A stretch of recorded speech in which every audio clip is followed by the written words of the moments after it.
On Thanksgiving afternoon, Ray Monroe, his wife Joanne, and their daughter Perry were driving home after visiting Ray's in-laws.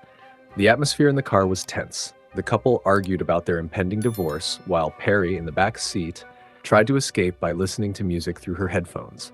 The tension mounted until Perry's headphones stopped working, breaking the argument and prompting a brief, fragile moment of reconnection as the family sang together.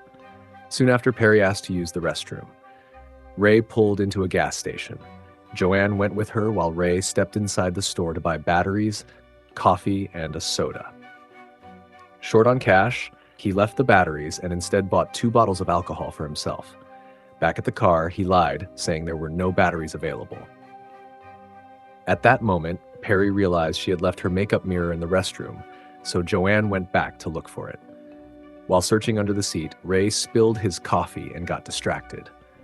Meanwhile, Perry wandered toward a nearby construction site, drawn by a balloon. Danger appeared when a stray dog cornered her. She called for her father, and before Ray could react, she fell into an open pit. Ray ran to her and also fell in, losing consciousness on impact. When he came to, Joanne was there, panicking. Perry was unconscious, and while Joanne tried to help, Ray sat in shock. When Perry finally opened her eyes, Ray felt relieved, but noticed her arm was broken. Ignoring Joanne's suggestion to call an ambulance, Ray insisted on driving them to a nearby hospital. On the way, he nearly collided with another car. Perry, writhing in pain in the backseat, suffered as they arrived at an overcrowded hospital. The receptionist handed Ray paperwork, while he grew increasingly frustrated. Joanne tried to make peace with him as they waited. When they were finally called, the nurse asked intrusive questions and insisted on registering Perry as an organ donor, a proposal Ray rejected. Perry received a cast and was taken for a CT scan, with only one parent allowed to accompany her. Ray stayed behind. Hours passed. When Ray asked about his family, hospital staff claimed there was no record of Joanne or Perry.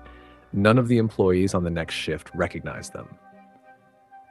Panic set in when even the nurse who previously spoke to him insisted Ray had arrived alone with a head injury. The hospital treated him as delusional, sedating him and locking him in a room. Desperate to uncover the truth, Ray overdosed on medication to counter the sedative, escaped, stole a police car, and returned to the hospital with officers. At first skeptical, the police agreed to search the imaging area, but the scan room didn't match Ray's memories. No evidence of Joanne or Perry was found. A doctor named Bertram claimed Ray had arrived alone earlier that morning, rambling about his late ex-wife Abby, who died years ago. The inconsistencies weakened Ray's story, and police began investigating the construction site, where they found Perry's mirror and traces of blood. At this point, the narrative fully dives into psychological thriller territory.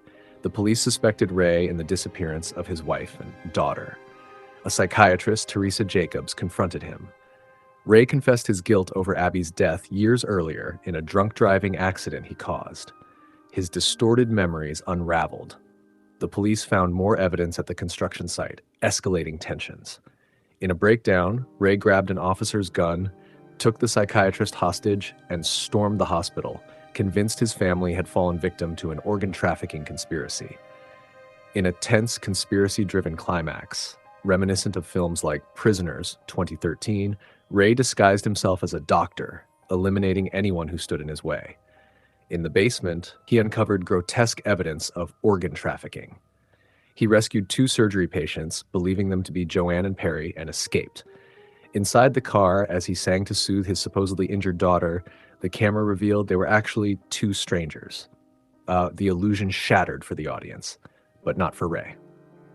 The devastating reality: Perry had died from the fall, and Joanne was murdered by Ray in a moment of deranged grief.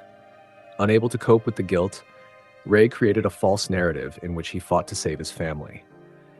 A striking detail: their real bodies were in the trunk the entire time, while Ray believed he was escaping the hospital. Interestingly, the filmmakers intentionally altered small details within the hospital scenes, subtly changing layouts and lighting to make viewers question their own perceptions, a brilliant technique that heightened the psychological tension. Personally, I would never have let a child wander off alone, especially near a construction site. I believe in supervising them at all times. What fascinates me about this story is how it manipulates both the character and the audience, exploring the fragile state of the human mind in the face of deep trauma.